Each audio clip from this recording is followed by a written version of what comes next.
everyone, and welcome back to Sonic Truth. We've been on a long-awaited vacation, and we thought we would bring back one of our OG guests to kick off Season 3. So please welcome Chris, my co-host, and Steve Chadie in the house. Hello. What's up? We're going to play the theme song, Guess Who's Back? Chadie's back. What's happening, Steve? How are you these days? I'm doing well. I'm about to be a grandfather, which is cool. In June. And that prompted me to. I still have my house in Denton, but I emptied it out. It's just sitting there, and I rented a place near the Shroom Room, so I'm not doing 34,000 miles a year. I'm just 7 short miles away, and I'm just looking forward to having a little baby boy around because there is a serious lack of males in our family. So. That's awesome. So you're going to have a grandson. Some genes passed on, man, The line carry on. Yeah. Well, congratulations on that. That's going to be an exciting adventure for you and your family. It is, man. You know, you got to introduce them to the Shroom Room at an early age. I used to keep my daughter next to me in her little basket thing, get her from the car. And she would sit there at Willie's just chilling out. She doesn't know what watching a show from the front is, man. That's a funny-ass story right there. First time I was at a band, I took her to see some band. I didn't know the band. She's like, why are we in the back? Like 10, all snobby. Well, I want to go back there. I was like, well, Daddy doesn't know everybody. He knows almost everybody, but I don't know these people. She's like, well, I don't want to be here. I want to go. I was like, well, you got to learn about humility right now, okay? She's 26, man, so she's in the wind. I don't see her much, but I'm hoping things get to a little more familial again, Yes. Is that a word? Did I just make that up? Familiarity. Familiar. Something like that. So let's start back at the beginning of your career. You started off as an intern at Pedernals. Pedernals, however you want to. And you I call it the Perd, and that solves all that. The Perd. We'll keep it with Pedernals is right. So you started there as an intern, and you worked your way all the way up to head engineer. Mm-hmm. During that transition, what was that like, and what challenges did you have to face to kind of prove yourself to get in that position? Man, back then we were, it was a different world. You didn't come out. There were hardly any schools or anything. I did come from a school, but I had to sit there and keep my mouth shut and show that I understood things, and it wasn't like an oppressive environment, but you knew you keep your mouth shut and look. The guy I worked under, Larry Greenhill, phenomenal engineer. He wouldn't explain things to me until I explained to him what I thought was going on, which was really helpful. So I'd trace the patch bay. I would start at the mic, and just learning what's actually going on was the biggest challenge because it's all overwhelming at first. But I'm doing that with Tyler now. I'll go over the patch bay, follow the wires, and then that's going to give you way more than me just telling you because you're going to be in there. Oh, okay, this is going here, this is going here. But I guess just actually knowing what's going on. You kind of think you know what's going on, but you don't. You really still don't know what's going on. So getting over the learning curve of how to just understand things past the concept. I know the concept of patching, but which row is it? Just all that stuff. And we were on tape. We didn't have Pro Tools when I started. Our particular facility. We didn't get it till I didn't get my own until 2001. Would you have 2-inch reels? 2-inch reels and a half-inch 32 track. Yeah. Nice. Was that the Dash machine? No, it was a 24 track. It was a Tascam version of a Sony. Okay. And then the 2-inch we started with was a Tascam. We had a board Tascam only made 10 of, and there was an M700. I think it was an SSL. And then shortly after I got there, the automation broke on that.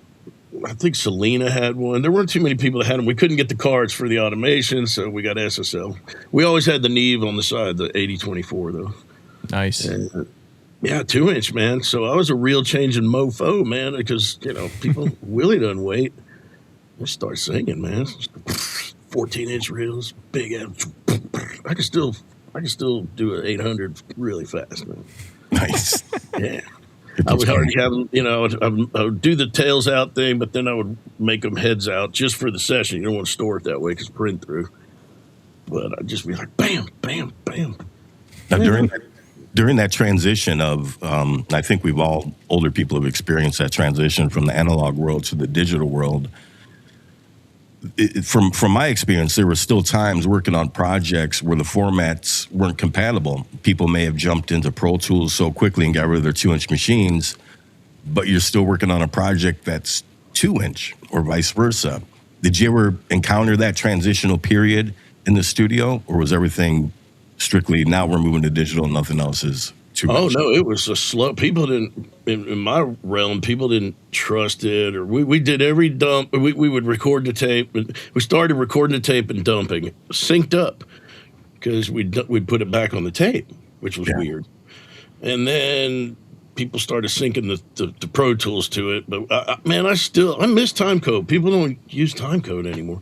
You'll be doing a video, and I'm like, can I get an edit list? Well, what's that?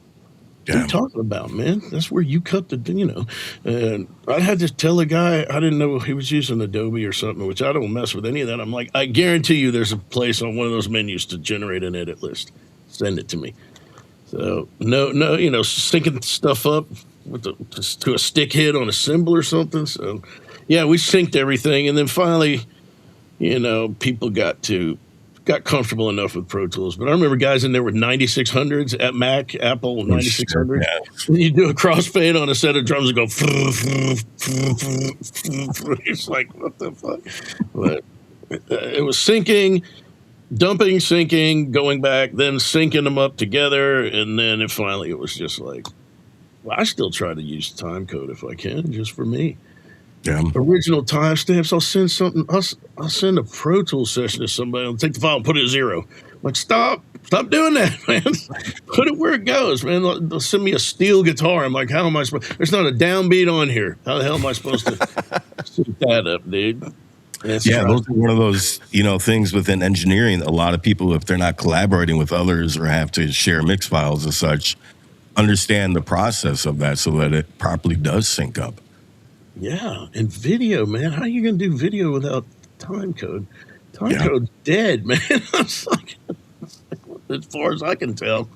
So, at one time, I had a 2-inch machine, a Pro Tools, and at the time an Otari radar. It is now all synced. Andy Johns was in there. I was working with Andy. I loved Andy, man. I've said it before. I worked 14 years with the dude. We were both mad, man. I think he had me beat, though. But I kept punching in on the wrong thing. I was like, what the fuck? He's like, Jesus Christ, Steven. Well, you're running Pro Tools and 2-inch? I got 3 remotes, man. I had the 2-inch because he didn't trust anything. The guy that we were working with was a radar guy. And then I had Pro Tools. So you hit start, it's like everything gets going, and then I was like, oh, punch in. I'd hit the wrong remote. It was like, we're supposed to be punching in on the radar. Oh, we're punching in on the 2-inch. Oh, we're punching in over here. That was maddening, dude. I wish I had a picture of that, man. I looked like I was in this Starship Enterprise or some shit. But, everything was synced up, and then it was full dump after that. Go ahead. So I'd say we've been realistically now 2 decades just almost full on digital. Yeah. Right. I think it's probably, imagine there are some people that still record just for the originality of it, just trying to go back to that old school feel. But transitioning that, I think it's important that maintaining in the digital realm, you have to incorporate analog equipment.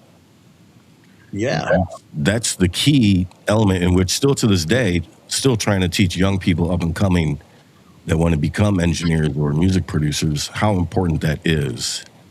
And given your experience, what would you say to someone who's new as an engineer who doesn't understand the analog world? What benefits does that bring to the table for them? I mean, just the sound, man. It's just so much easier. I'm doing something in the box right now, and the amount of plugins I have to use. It's a live thing, so I just don't want to do it on the mixer. I don't even want a hybrid like I usually do. So I just think it's so much easier to get something to sound good with less with analog. That's my experience.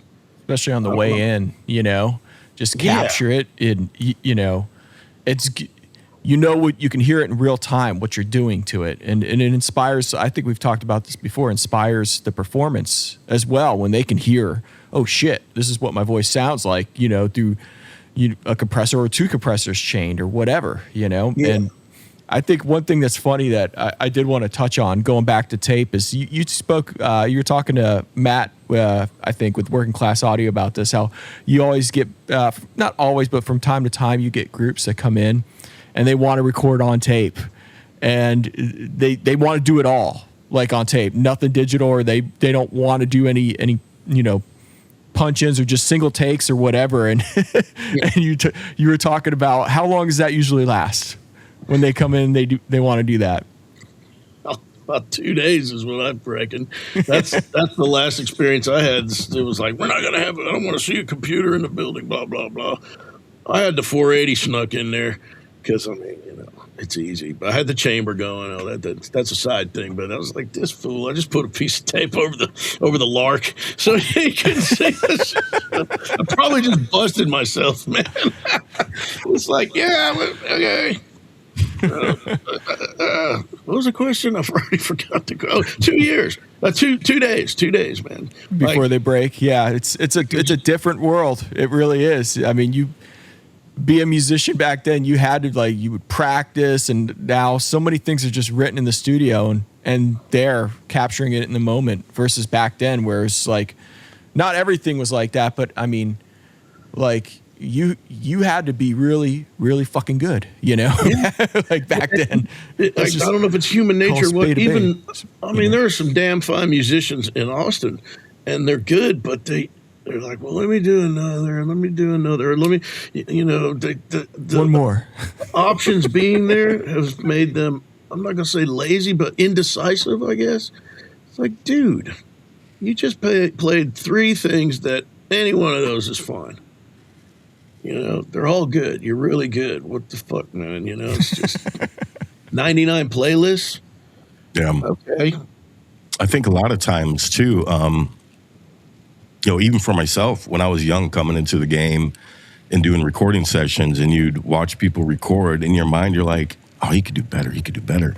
But then when you listen back collectively to everything, you're like, that was fucking spot on. You didn't need to do anything better. And I think that learns with understanding the art of musicianship. There is no such thing as perfection. For me, it was always about a feel. If it feels good, that's fucking it. I learned that early on. Well, I knew it as a musician, but I forgot it when we started doing Pro Tools. You take that year to make that one record. Like, what, I spent a year on this thing, But I was doing something. I did an edit. I probably told this story to you. I did an edit, and Willie came in, and I played it. And I was like, does that sound all right to you? I edited today. He goes, yeah, but put it back. I was like, why? He goes, because that's how it went down. At the time, I was like, oh, okay, but I get that. That's what happened, man. Don't make it perfect. So the thing's a little late. So the thing's a little ahead. Who cares? Did it disrupt you, or did you just see it on the screen? If I feel it, I'll change it. If I don't, man, that's why I've got that hot corner with my screensaver on. I'll slam the mouse down there and I'll say, hey, everybody, speakers are over there. Let's quit looking at the screen so you're only hearing it in one ear and listen. As soon as you take your mind away from the pictures will always overtake what you're hearing. You show pictures to somebody and say something, and they're going to reiterate what's in the picture, not what you say.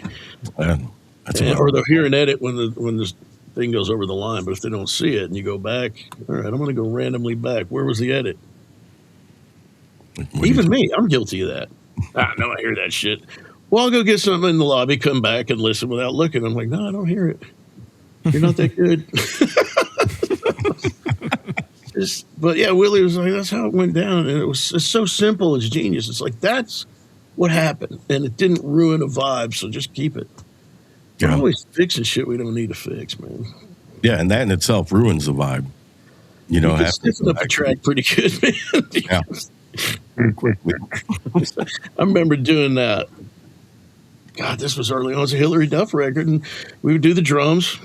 This guy had maybe a G3 at the time to date the period. And it's the first time I ever like took a drum track and gave it to some dude over here. They brought their own dude, and he typed the drums into being submissive, and then he gave them back, and we built it. And I just thought that was so weird, man, because I mean, I never planned on doing this. You know, I was playing. I was a player. Yeah. This isn't a mistake or an accident, not a mistake. It's just an accident. 30 years later, I'm like, what the hell happened? It's just the next level. Like, yeah, it's like, wow, man, I'm in deep. What I do? You don't need to fix stuff. It's so easy. I'm the first one to start fixing things. That Pro Q4 is an amazing piece of software, but boy, you can go down a rabbit hole. And 2 hours later, hit bypass and go, what have I just done? There's 2 hours of my life I'll never get back. And the hi-hat doesn't sound any better than it did before. That's the worst. Take all this. Ray Ray's good with them. My girlfriend, she'll be like, what are you doing, man?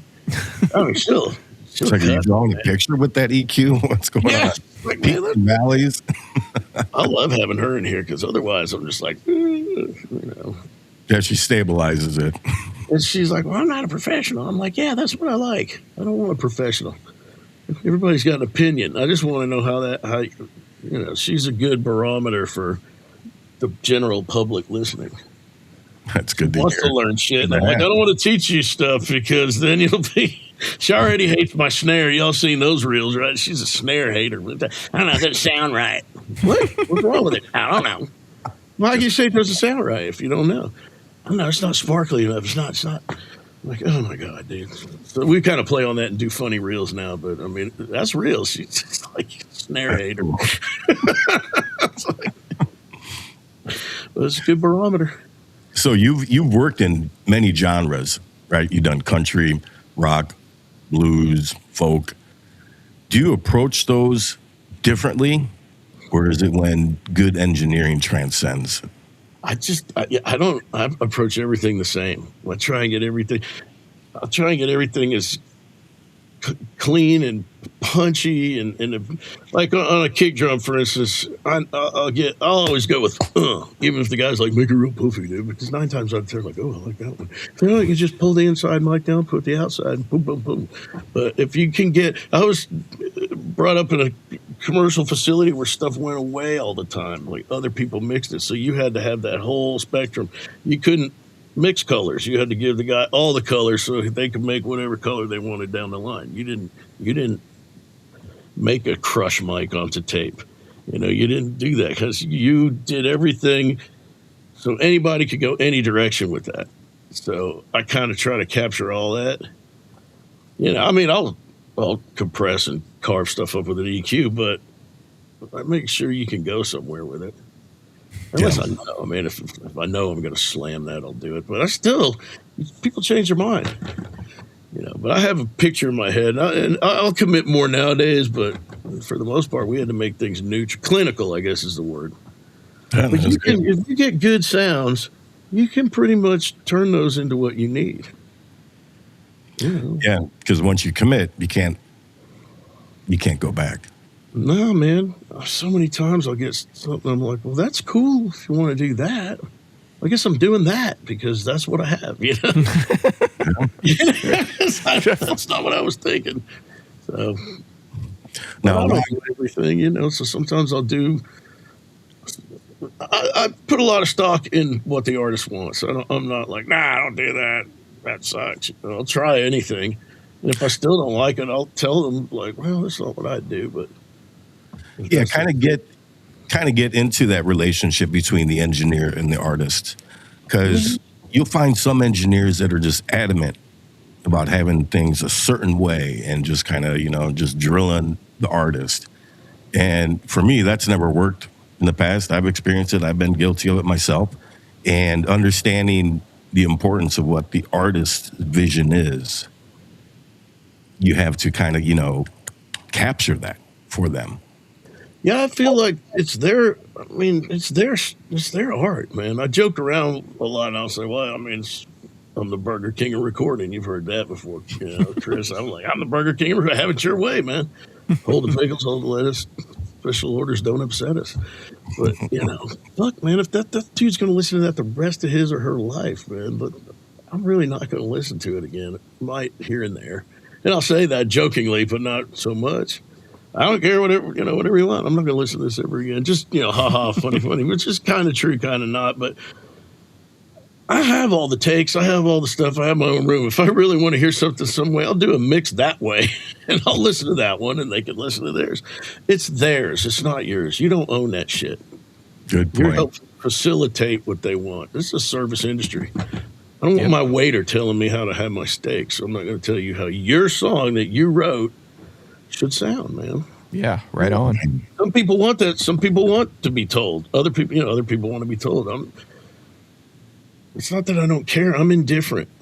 Song structure, instrumentation. I hear stuff and I'll put my 2 cents in, but I'm not going to get on a hill and die over it.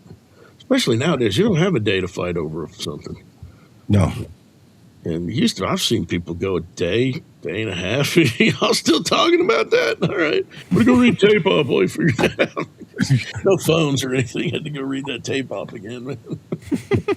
So I think, for me, I should be facilitating someone's idea and trying to improve on it without changing it. Or if I think it's really, really a bad idea, I will let that be known. And you don't have to be a dick about it. Yeah. I spent a lot of years watching guys lose gigs or just talk to someone the way you want to be talked to. Yeah. Come on, man. That's not that hard. No. Well, a lot of young engineers that are starting to build their careers and getting a name for themselves really haven't had a chance to step into a world-class facility. Okay. And how would you recommend they approach going into a facility after they spent 8 to 10 years doing it their way and they've had some moderate success, and now they're in a position where they're getting hired out and they're going into these large-based facilities that to them is brand new. It's unknown for them. What would you recommend they do first? As far as trying stuff that they don't have or things like that? Yeah, I mean, again, that goes down to time and budget. And also, are you being hired for a sound? If you're being hired for your sound, do your thing. But man, people don't have the money to. That's what I love about this place, and so far Tyler's been the only one I've given a key and let in here. But it's really great to be able to have some young people in here, and then I'll walk out into the lobby and let them experiment because the money is not a factor. This is all mine. We're not paying for this. Just learn. Yeah. And I left them in here 10 days. I was on my titty bingo gig, and I was like. I said, man, you busted your ass in here for a year. Here's the key. And he didn't call me once. He had a blast in here. I imagine he would have 10 days. That's a vacation. Yeah, he had a blast, man. So you bend, you spend. Like we used to on our BMX bikes. You loan somebody your bike. Hey, man, you bend, you spend. He knows what's up. But I would encourage experimentation if it's not chewing up the time. You're not the most important person in the room. Even if you are, don't be acting like it. Right. It's money. It's time and money. Yeah, 100%. That's that ruts and grooves thing. Ruts aren't cool. Being in a groove's cool, but man, I've got 4 new things that I haven't even patched into because I'm on the grind right now. You got some new gear? I got new gear. I got some Chandler RS 124s. It's new to me. I borrowed those from somebody who they've been in store. I take care of their gear, and I'm like, hey, this thing's been in here 10 years. Can I hook them up? I've used the black Optos. I've used those a few times. Boy, those are fun. Oh yeah, fast switch. But I'm trying to get this documentary thing out, so I'm not playing. But I can't wait to get in here next month. I've got something. I'm going to start. I'm probably going to go patch into what I always patch into, and then go, hey man, try something different. I got a couple of things from R&D, the OptoFets. I don't have a clue. Charlie said they're badass. They look badass. I'm plugged in. I was like, this could be really badass, man. But to really get comfortable with it, I'm going to have to be uncomfortable with it first.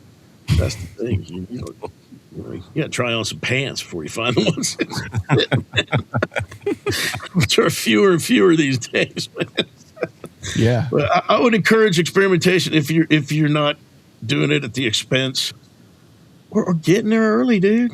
Mess around. Yeah. But if it's 5 days to get a record done, I don't know how much messing around you can do. No, not much sleep either. Yeah. But I always pull my patch bay after a mix, even though not each song, but after a project, even though I know I'm going to come in here in 2 days and probably do the same thing. But if I don't unpatch it, I'm definitely going to do the same thing. I don't want this to be a template. I want this to be a blank. And sometimes I patch the wrong shit because I'm blind as a bat. I'm like, that doesn't sound like I'm used to. I was like, oh, you're one number over. So it's like, well, you know what? That sounds pretty good. Or on other people, this dude I worked for, the TD Bingo guy, he does this bizarre shit, which I used to be like, man, you can't do that. Fucking yeah. And now I'm like, oh, that sounded all right when we did that. We do weird stuff. We don't use preamps. We just do all kinds of weird shit. Straight off the like power supply into the record. Which I've never actually done that. But I remember doing that with Andy Johns, and he was like, it doesn't sound half bad, Steve. And I'm like, yeah. We're just using wacky mics on wacky stuff. And I was like, all right. But at the time, I was like, that's fun of shit. I'd never do that. And then I'll be here alone going, let's try that. And I'll go, wow, it's cool. You're just going to make the same record over and over again if you just. Yeah. So, yeah, experimentation's cool if you have the time. Yeah, I know you got two EQs heading your way too that you helped inspire. I'm stoked about that. Yeah, with some goofy ass serial numbers. Did Brian tell you about that? Oh yeah, he's telling me. 1 and 2, so I want some weird ass serial numbers. We'll find some weird ones. Yeah, we'll hit you up. An etcher and a stamp. He'll put something on there. I'm like, great. Make it weird. Oh, he will. But having that solid state option switchable is really cool too. On the to switch between the tube amp and the solid state amp there on the EQP Pultec style EQ there we have, and I guess maybe you could tell the story a little bit about the color in that and how you requested that. I think it was last year. Yeah, well, you came out with the 76D that was green. And I had already ordered some pink EQs because Ray wanted some pink EQs. I was like, all right, whatever. I don't care what color they are, But I saw that green. I was like, I want the EQs in that color. I was kind of joking, not really. I was like, did I ask you? I might have asked you. I never knew who I'm. Oh, I think it was one of us. I think I was talking to you back then. It was like around the holidays last year. So, and then I think what's funny is Ryan had actually ordered the panels like they were just going to be standard ones. And I've really been like, if we're doing something different, I always want to do something different circuit wise. So I kind of went down a rabbit hole of like just different mods and things we could do. And that was like I felt like the simplest, coolest mod was just being able to switch the amp out. That's going to be awesome, man. I can't wait to mess with that. I've got a delay hooked up to the 2 lines, but those 2 lines on that, where's my finger? Right there on that delay right there. That's I was fixing that for my client. That's my buddy Steve Collender. Do you know him? Crucial Audio. Yeah, I think really nice stuff. So that's a Crucial Audio delay. I had to be retubed, and I just didn't like the 2 XLRs there, so I'm keeping it till those come. Then I'll take it back to where it lives. But I already got the lines. I'm ready to get those. They're probably going to come the day I start my 10-day gig with Dar. So I told Tyler, hook him up. Have some fun. Yeah. I like having him around, man. It's fun to watch somebody light up doing something that you're just kind of not bored with. I mean, like whoop-de-doo. I mean, mid-side, but it's fucking awesome to see some kid go, holy shit, man, that's wide, dude, that's cool. Yeah. Change the depth and then you're kind of going, yeah, he gets it. So I'm living vicariously through his excitement because I have no joy anymore. No, I'm just kidding. I'm very. Yeah. You mentioned it was nice to actually meet Tyler at NAMM for the first time. That was really interesting. It was a really cool show. I felt like the first NAMM we ever did in 2019 was like that was hard to top, and this last show may have topped that for us. It was a really good show. So was that your first NAMM 2019? That was mine. Yeah, I'd never been. I've never been, and then I had a really good time this round. Yeah. It was just cool, man. I saw so many people. I didn't realize how many people I knew. I couldn't get across the floor in less than half an hour. Just trying to go to some booth, it's like, and then Tyler made me realize something. He goes, man, everybody you introduced me to yesterday, they're calling me by my name. Everybody's cool. And I'm like, yeah, that's because if you're cool, you treat people well. And that's a huge lesson for someone. There's nobody in here is too big for their britches. If they are, they're just thinking they are. You got to be cool, man. Willie has one rule on his ranch. It says, don't be an asshole. When you go into the festival, there's this rules. Don't be an asshole. That's it. Rules to live by. Harder than you think, but everybody's so full of themselves, man. It's just like, you turn knobs and you make stuff sound good. I mean, some are better than others. Did you really have anything to do with that, or were you born that way? I don't want to get into all that, but it's like, why do I hear shit that a lot of people think is correct, and why? I didn't develop that. I fell into this, man.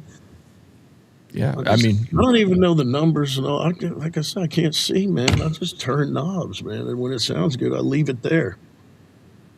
Yeah, jobs like this, building things, making records. I feel like it's humbling work because like you're chasing a lot of things, and especially for myself, like just trying to develop products. It's like there's always just a lot always going on that's just broken.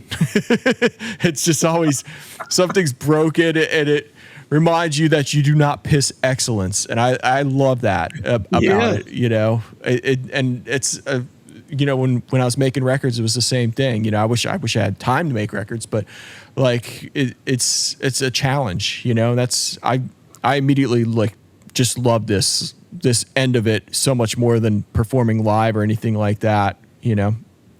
Yeah, I love it. I love showing other people that are really interested in it.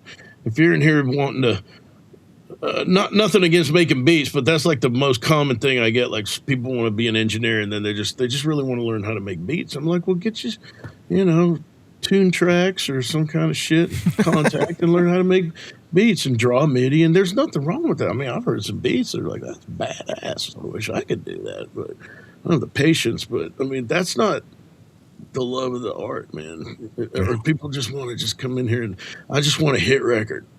I've heard kids go, why are you doing this, man? Man, I want to get hit records. I want to make hit records. I'm like, those aren't the ones that count. The ones that count are the ones that should have made it.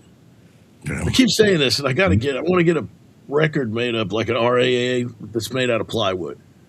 Because we went plywood with it, man. It didn't do shit, but it deserved something, It's awesome, man. The less shiny, the better. Yes. The shiny stuff starts making you think you're something you're not.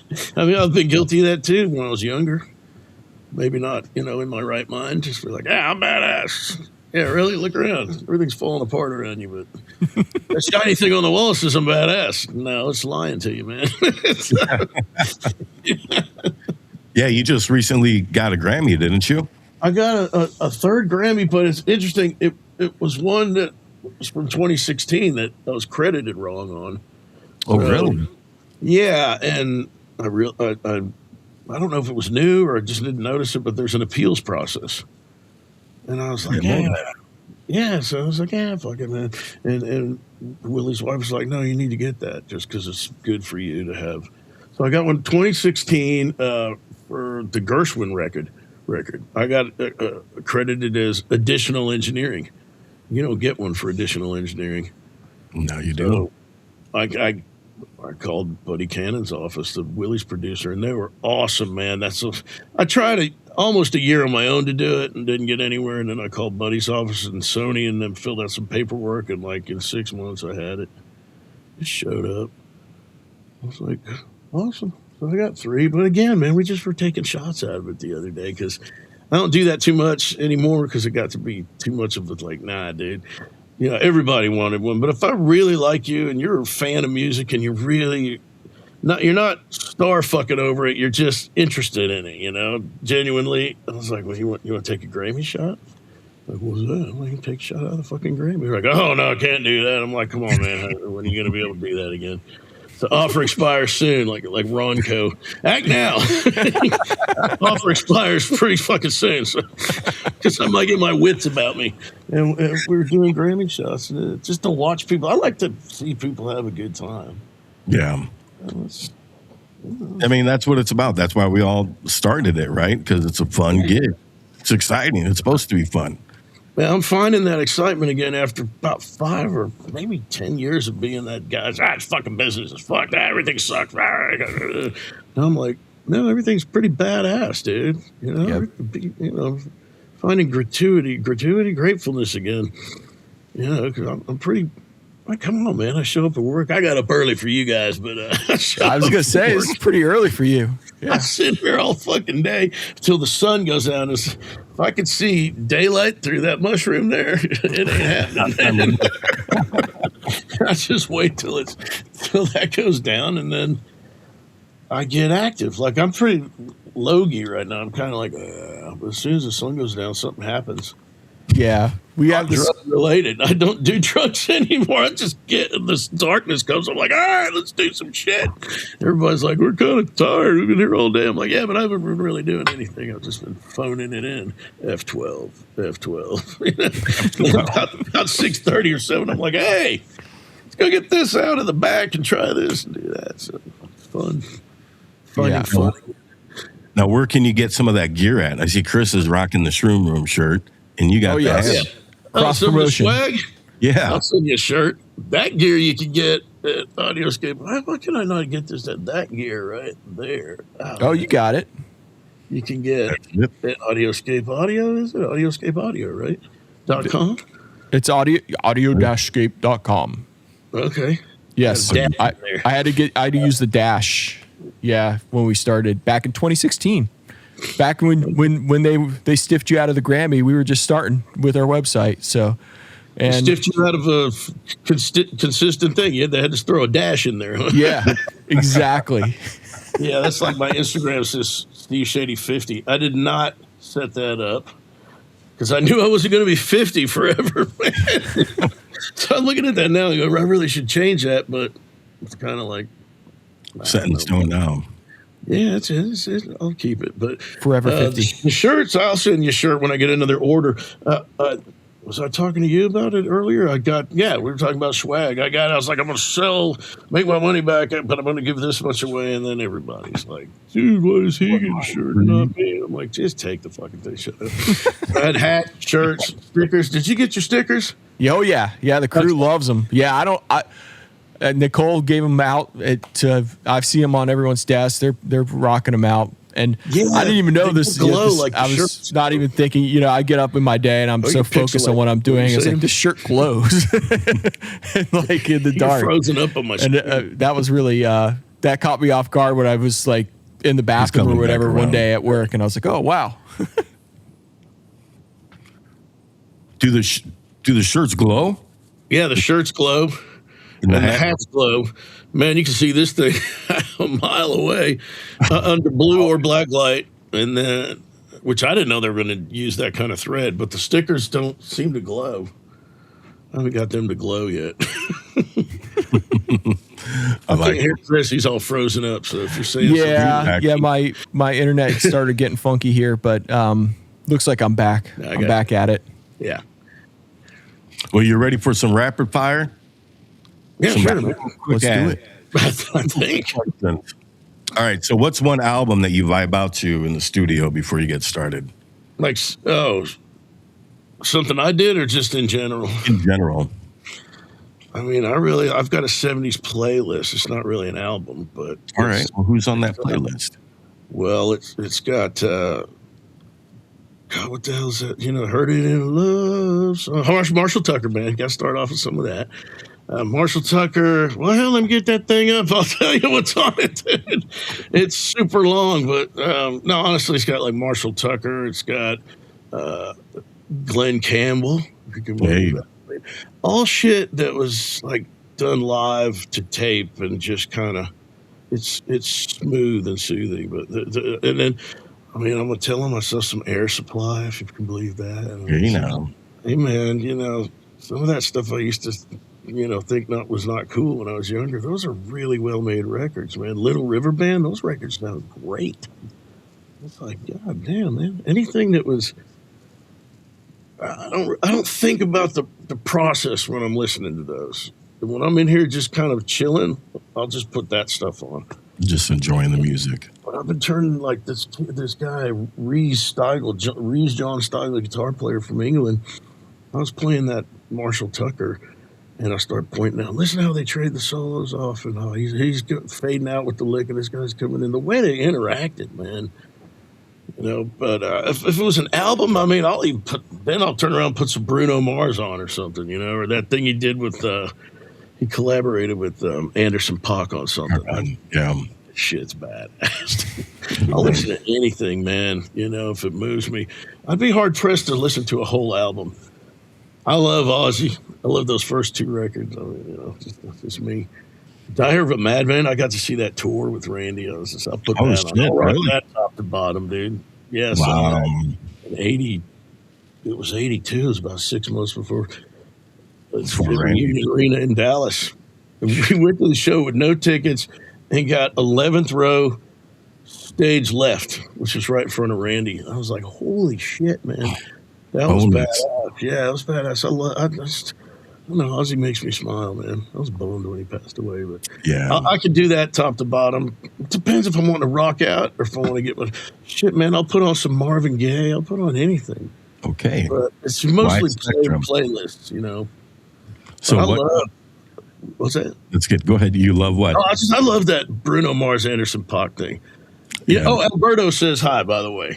I was talking to Alberto D because we were talking before. He turns me on to shit because I'm stale, dude. I'll come in here and listen to the same old shit. I'll be like, hey man, what are you listening to? Or he'll put something on, I'm like, what the hell is that? He's like, dude, this came out like 6 years ago. I'm like, oh man, I've never heard that, and I'll just start listening. So he turned me on to that. That's cool. Bruno Mars is cool, man. Yeah. Don't get him in a casino though. Yeah, is he a gambler? Oh, he lost millions. That's why he got to deal with MGM or the Win. I can't remember what it was. But that's how it was. He lost his ass so bad, he couldn't pay it back, and he had to do a contract with the casino to do performances. That's one way to get. I always figured a bird in the hand was better than 2 in the bush. I want that bird in my hand. I'm not a gambler. No. Yeah, same. So what's one piece of gear that you would never sell no matter the offer?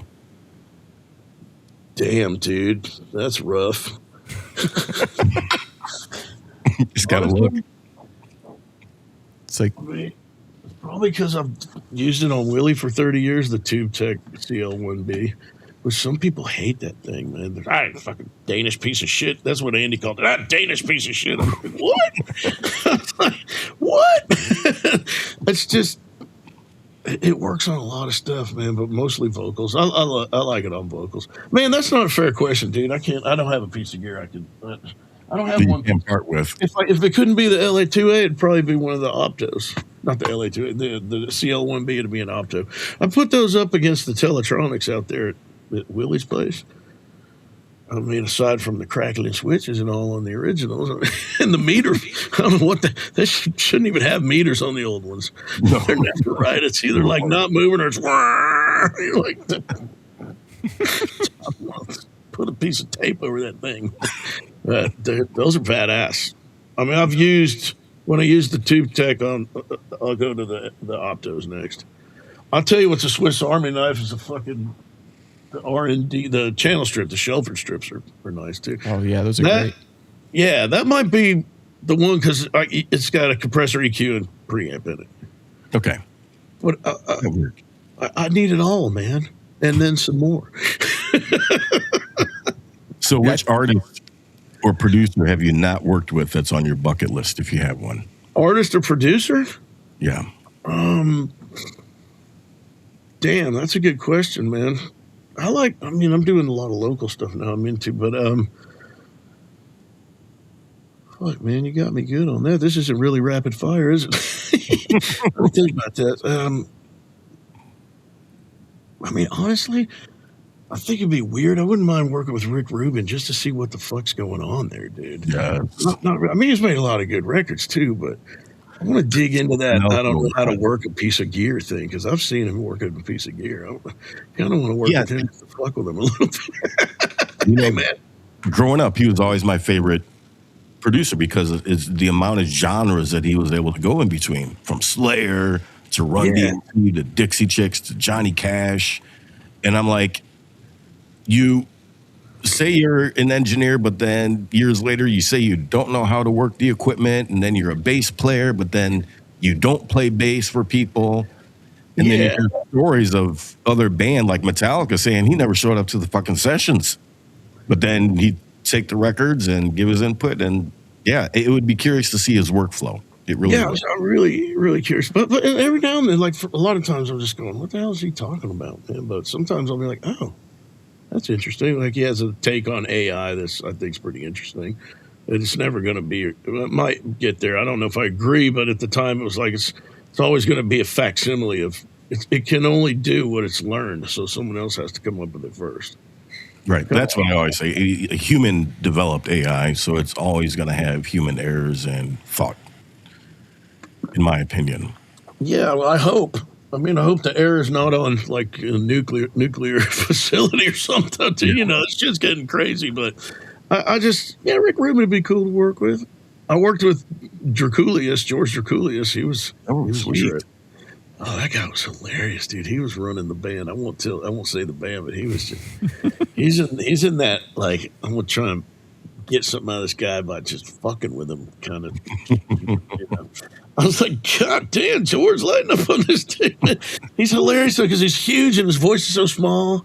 And he's like more interested on he was like, got any place got cobbler around here, peach cobbler? And it was just like, we'd go get that. But he got the fucking job done. So it was, I wonder if it'd be like that, you know?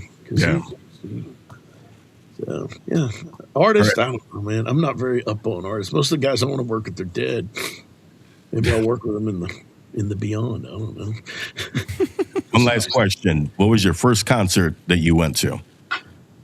And don't tell me it was the Ozzy one. That would have been it wasn't, man. I was over in France. My dad lives in France, and I was over there, and we went. He took me to a Bob Dylan concert in a huge stadium. But Bob was on that preachy phase he did for a while, and it was weird, man. People were getting like aggressively upset in the audience. But I was 10, and we're in a soccer stadium, and it was fucking packed. But the first one in the U.S., my sister took me to the For Those About to Rock tour. AC/DC. Oh, wow.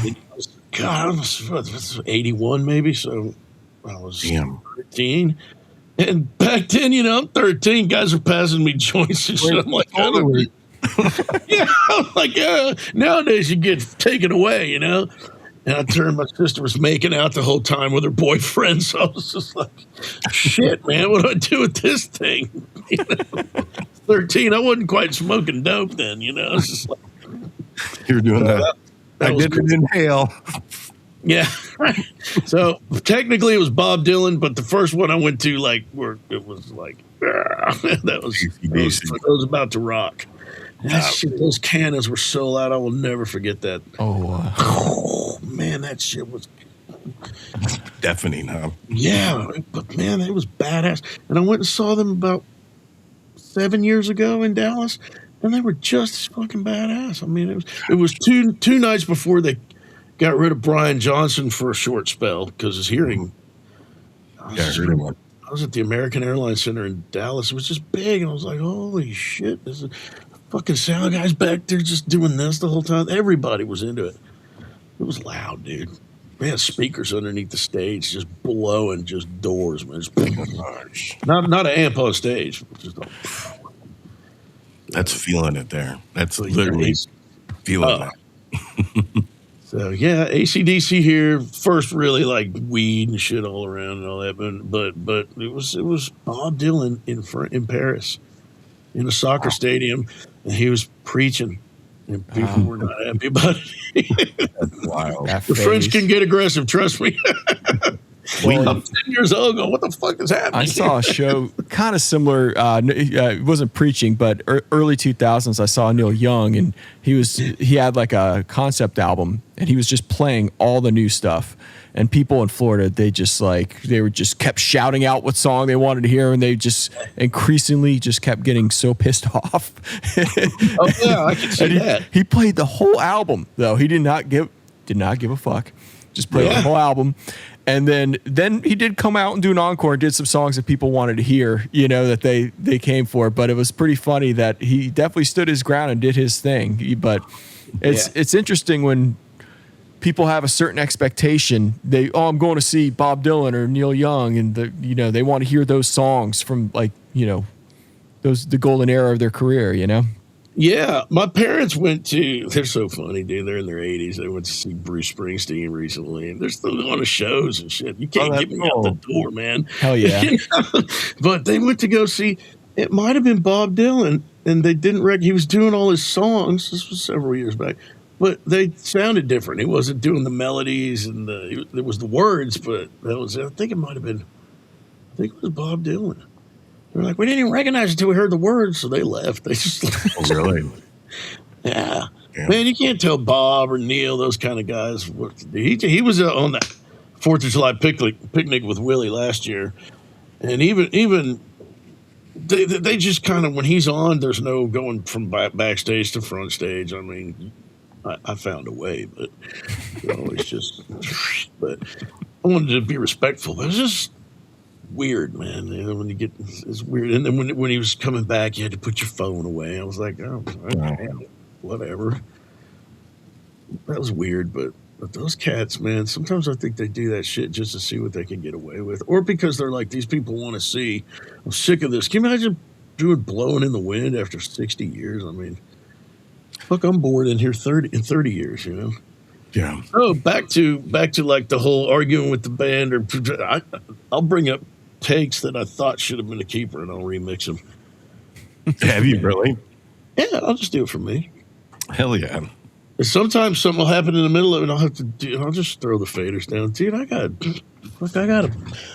a Winnie the Pooh duffel bag that's huge. My daughter used to have in grade school. I got it full of hard drives down here of just. Well, since 2001, I've been on Pro Tools. I got this nifty thing I can access my IDE drives with, and I'm pulling off shit from way back. Like, I always thought this take was better. I'll just throw it up. Oh, that's cool. I don't know what else to do, man. So, and then something happens, I'll just strike it. But sometimes I get through it, and I'll be like, I've always wanted to hear this version of this, and there you go. So, I don't know how I got off on that, but. Well, where can people connect with you if they wanted to connect with you? How can they? Instagram, but I get so many. Be patient with me, or I think my website's still up. I'm about to revamp it. Apparently, my shit's out of date, according to some young folks. I'm not supposed to scroll anymore. People aren't supposed to have to scroll. They might hurt their wrist or something. You're supposed to be able to click on something and go, boom, there it is, and then click on this. But on mine, you got to scroll. So they're like, you got to take care of that. And pictures, not words. So yeah, so I'm gonna have pictures of records that I've worked on, but you can hit me through that. Those come to my email. DM okay. I'll get eventually, and I'll talk to you. Do not try and sell me a song for Willie, because I will not do that, man. That's all I get from the Perdonalis website. Oh, no shit. I got a song for Willie. It's the best song. It could be a really awesome song, but that's not how it works. Send it to the office. Sorry. I just stopped even saying that. It's just like, damn. People have stalked me, man. I had this one Vietnam vet guy follow me. I would move, and he'd find where I was, and he'd send me a cassette. We're talking 10, 15 years ago. I've shaken him for now up here in this town I'm in right now. But he'll send me like handwritten words that are all fucking look like a third grader did them, and it's the lyrics and it's the same song, and it's on a cassette. I can't even find a cassette player here to play it on. He's up in the middle of nowhere in Oregon, but he'll find me. Dedicated. Creepy, man. But I've been getting that shit for a long time, and I used to sometimes I'd give them to Willie, but for the most part. Man, he's 93. I'm not bothering the man anymore. Totally. Damn, he's that young. Manager. You know, I just tell I'm just low on the totem pole. That's like, I don't know. They don't listen to me. I just hit F12. That gets rid of most of them. But yeah, try the website. DM me. I'll see it sooner or later because I'll be like, man, this dude might have a great meme. Let me check this out. Well, lately, I've been getting gigs weird ways lately. Like somebody need to get a hold of somebody else, and they called me to get their contact, and they're like, hey, I was really thinking about it, but do you want to do a song or something like that? I'm like, I guess, yeah, why not? Or I gave a tour to this guy, Reese, the guitar player is really good, and his mom, and I had no intention of trying to get a gig. I just wanted to show him Willie's place because he has a genuine love for American music, and I mean, he's the real deal. Like, he just loves music, and I could sense that. Like, why don't you come see Willie Nelson Studios? That turned into doing a song, but I'm not trying to get gigs. I'm trying to relax and get you ready for this baby, and they're coming. So it's that old thing. If you want something, stop looking for it. Yeah. It's going to smack you upside the head as soon as you do. Trying to work less, but I don't know. I got to see what the whole baby thing's like, you know. Every time I'm at work, I go nuts anyway. I'm like, God damn it, I got to get something to do. And they'll pull up the old songs and shit. So I'm enjoying working with the kids, too. Kids, they're in their late 20s, mid to late 20s. But they're still kids to us, right? I forget how old I am, man. I'll be 58 in May, and I'm like, I'll have a dinosaur moment where people are like, what are you talking about? I'm like, never mind. No, then I didn't say anything. It's just... People don't know bands, or I'll make a reference to like a movie and say some smart ass shit, and it's just crickets chirping. I'm like, over their head, getting up there. So, trying to enjoy this period and not be all intense like I used to be. Yeah. Plus, you got a lot of new gear to go through. So hell yeah, man! I can't. I got gear in the hallway. I'm gonna have to get another room, I think. But I love this space.